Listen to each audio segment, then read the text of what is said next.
ArcelorMittal Dudelange a été créé en 1980 et est spécialisé dans le revêtement de bobines d'acier. L'usine dispose de 4 lignes de production et d'un steel service center.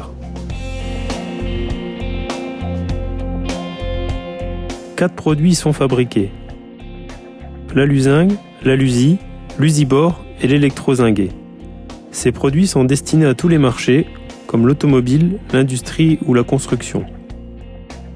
300 personnes y sont employées et 700 000 tonnes d'acier sont revêtues chaque année. Comme pour chaque site du groupe ArcelorMittal, la santé et la sécurité demeurent les premières priorités de l'usine. 4 collaborateurs par équipe sont chargés de l'emballage des bobines à la sortie des 2 lignes de galvanisation à chaud. 4 équipes emballent donc les bobines au fur et à mesure de leur production. En 2011, près de 46 000 bobines ont été produites et emballées, ce qui représente une moyenne de 160 bobines par jour. ArcelorMittal Dudelange a toujours été sensible aux problèmes de sécurité et a toujours tout mis en œuvre afin de préserver l'intégrité physique de son personnel. Journée santé-sécurité, audit mensuel de comportement, réunion mensuelle de sécurité, vigilance partagée ou encore une présence quotidienne sur le terrain. Malgré toute l'énergie déployée pour améliorer la sécurité du personnel, une dégradation des indicateurs sur le secteur de l'emballage est donc constatée depuis 2008. C'est pourquoi, fin 2010, ArcelorMittal Dudelange a saisi l'opportunité de participer au challenge GESIM pour explorer de nouvelles voies d'amélioration et créer ainsi une dynamique pour inverser la tendance et atteindre son objectif de toujours, le zéro accident. Nous avons élaboré notre plan d'action autour de 16 actions principales, en tenant compte de l'analyse des résultats de sécurité, à savoir les accidents déclarés, les soins et les situations dangereuses, mais également en réalisant une enquête auprès du personnel de la zone d'emballage. L'accueil de nouveaux collaborateurs est un élément très important. Chaque nouveau collaborateur est pris en charge dans un premier temps par notre service sécurité, qui lui dispense toutes les informations sur la sécurité du site. Il est ensuite amené en salle de réunion, où il assiste à une projection de sensibilisation aux risques spécifiques liés à l'activité d'emballeur et où lui sont présentés les éléments de sécurité indispensables à la pratique de l'activité. Au terme de cette projection, un livret d'accueil lui est remis et un emballeur référent le prend en charge pour toute la durée de sa formation.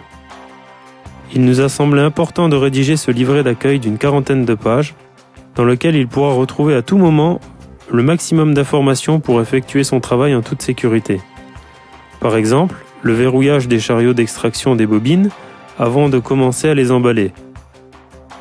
Mais également, la conduite à tenir en cas d'accident ou encore les numéros d'urgence.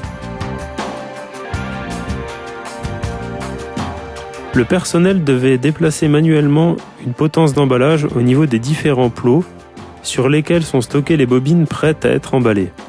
Cette potence étant lourde et difficile à déplacer, le personnel se plaignait de douleurs lombaires.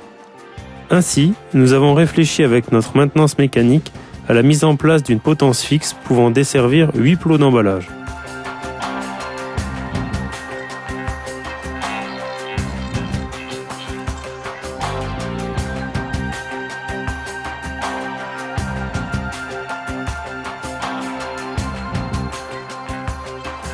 Les disques d'emballage étaient stockés dans des racks non adaptés.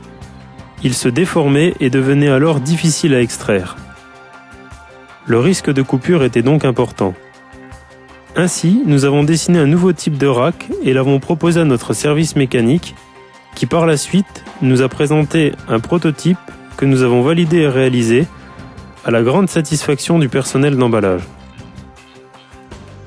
De plus, les disques métalliques d'emballage sont huilés et présentent des bavures importantes. Les emballeurs rencontrent des difficultés à les séparer et les risques de coupure sont grands.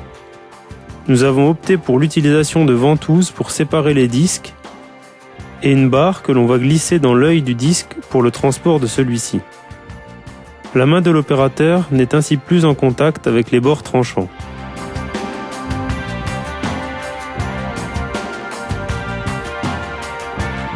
Afin de réduire les risques de coupure, nous avons développé en partenariat avec notre équipementier de nouveaux vêtements de travail intégrant de larges bandes réfléchissantes au dos des vestes. Cela afin d'être vu notamment par les pontiers. Nous avons également intégré des genouillères afin de prévenir tout risque de coupure au genou et un meilleur confort pour l'opérateur. Par ailleurs, de nouveaux types de gants ont été testés et approuvés par l'ensemble du personnel d'emballage. Challenge Gésim nous a apporté une meilleure relation entre les bottlers et puis la hiérarchie. Ça nous a apporté une qualité de travail un peu différente, des améliorations au poste de travail, une amélioration du travail au niveau des genouillères. Dans le temps, on avait des genouillères avec des sangles qui serraient le genou et l'arrière du genou, donc ça faisait mal, quoi. Tandis que maintenant, c'est incorporé dans la tenue et plus souple, meilleure tenue de travail. On est accueilli dès le premier jour par du personnel ArcelorMittal par une vidéo, donc par une présentation d'une vidéo concernant la sécurité, concernant donc le site d'ArcelorMittal, notamment le secteur de l'emballage.